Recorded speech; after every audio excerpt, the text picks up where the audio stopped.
Salam Bapak Ibu yang dikasihi oleh Tuhan Yesus, selamat pagi. Saya percaya bahwa ada berkat setiap pagi yang baru dari Tuhan bagi kita semua, bagi Bapak Ibu Saudara yang dikasihi Tuhan. Word from Heaven atau firman dari sorga pada pagi hari ini akan menjelaskan kepada kita mengenai menerima tantangan adalah jalan menuju keberhasilan.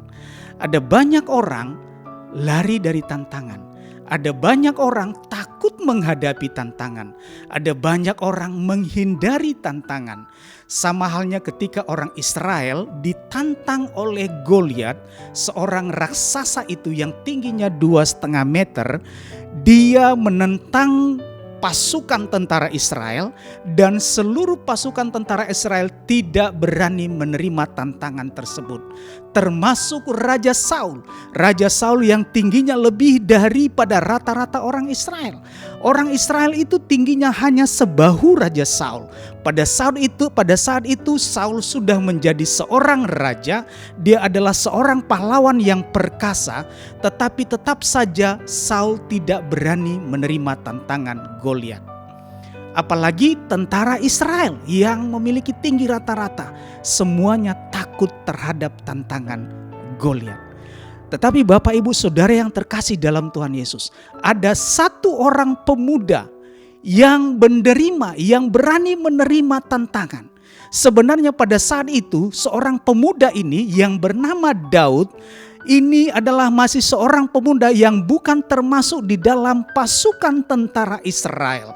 Tetapi ketika Daud, seorang pemuda ini, melihat ada seorang yang menantang pasukan Israel, pasukan Allah yang Maha Kuasa, maka Daud berinisiatif menerima tantangan Goliat.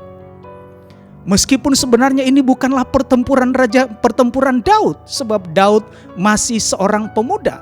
Daud bukanlah seorang tentara. Dia masih pemuda. Tujuannya pada saat itu hanyalah sebenarnya untuk mengantarkan makanan bagi kakaknya yang ikut di dalam tentara Israel.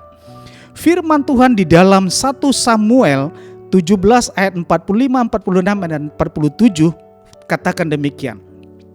Tetapi Daud berkata kepada orang Filistin itu, "Engkau mendatangi aku dengan pedang dan tombak dan lembing, tetapi aku mendatangi engkau dengan nama Tuhan Allah semesta alam, Allah segala barisan Israel yang kau tentang itu. Hari ini juga Tuhan akan menyerahkan engkau ke dalam tanganku, dan aku akan mengalahkan engkau dan memenggal kepalamu dari tubuhmu. Hari ini juga aku akan memberikan mayatmu dan mayat tentara orang Filistin kepada burung di udara dan kepada binatang-binatang liar, supaya seluruh bumi tahu bahwa Israel mempunyai Allah. Dan supaya segenap jemaah ini tahu bahwa Tuhan menyelamatkan bukan dengan pedang dan bukan dengan lembing, sebab tangan Tuhanlah yang pertempuran, dan Ia pun menyerahkan kamu ke dalam tangan kami."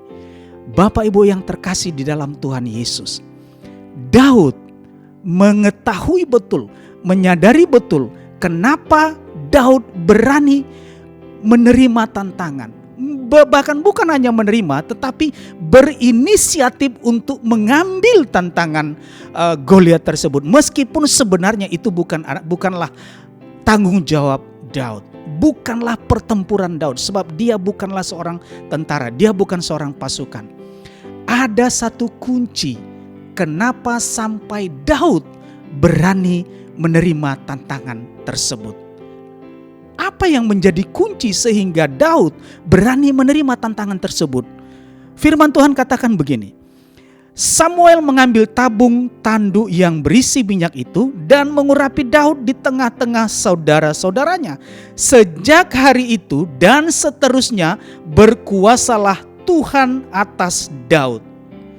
Jadi kunci kenapa sampai Daud berani menerima tantangan tersebut, sebab roh Tuhan, roh Allah, roh kudus ada di dalam Daud. Ketika Roh Kudus ada di dalam Daud, maka Daud mengerti kuasa Allah. Bapak Ibu Saudara yang terkasih di dalam nama Tuhan Yesus, ketika ada Roh Allah di dalam diri kita, ketika ada Roh Kudus di dalam hati Bapak Ibu Saudara yang terkasih, maka percayalah, seberat apapun tantangan yang Bapak Ibu hadapi, maka Roh Tuhan, Roh Kudus akan membukakan pemahaman kita. Roh Kudus akan membukakan pengertian kita bahwa ada kuasa Allah yang dahsyat itu yang menyertai kita.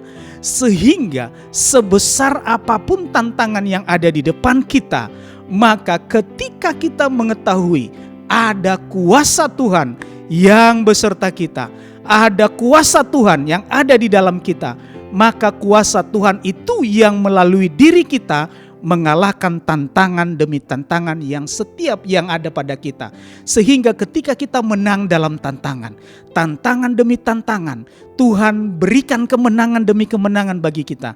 Maka ini adalah langkah kita menuju keberhasilan demi keberhasilan demi keberhasilan. Sebab apa? Ketika Tuhan memberikan keberhasilan, maka di dalam keberhasilan itu kemuliaan Tuhan akan dinyatakan. Nama Tuhan dimuliakan di dalam keberhasilan kita. Sebab tidak ada kemuliaan Tuhan di dalam kegagalan kita. Kemuliaan Tuhan akan terpancar, akan nampak di dalam keberhasilan kita.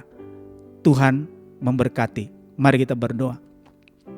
Bapa, terima kasih, kami bersyukur Tuhan kalau kami boleh mendengar firman Tuhan dan kami boleh tahu bahwa ketika Roh Tuhan ada di dalam kami, maka tantangan-tantangan yang ada di dalam hidup kami sebenarnya ini Tuhan izinkan untuk menunjukkan karya, kuasa dan kasih Tuhan dalam hidup kami yang mengantarkan kami menuju keberhasilan demi keberhasilan. Sebab ketika keberhasilan Tuhan nyatakan dalam hidup kami, maka nama Tuhan dimuliakan dalam hidup kami.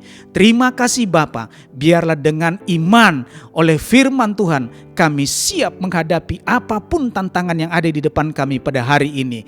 Terpujilah Tuhan, semuanya untuk kemuliaan bagi nama Tuhan. Dalam nama Yesus, haleluya, amin.